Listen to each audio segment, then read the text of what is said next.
ও আল্লাহ, এই ময়দানে তুমি ছাড়া আমার কেউ নাই।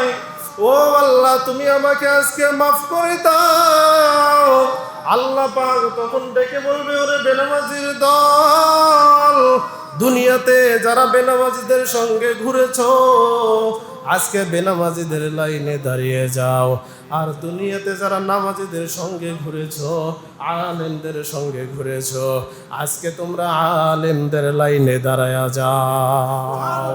সৌবতে সলে তোরা সলে কুনা, সোহবতে তলে তোরা তলে কুনা, দিক জমানা সোহবতে বা আউলিয়া, বেহতার জসদ সালে তোআত বেরিয়া, বাইলে মোমিন সুই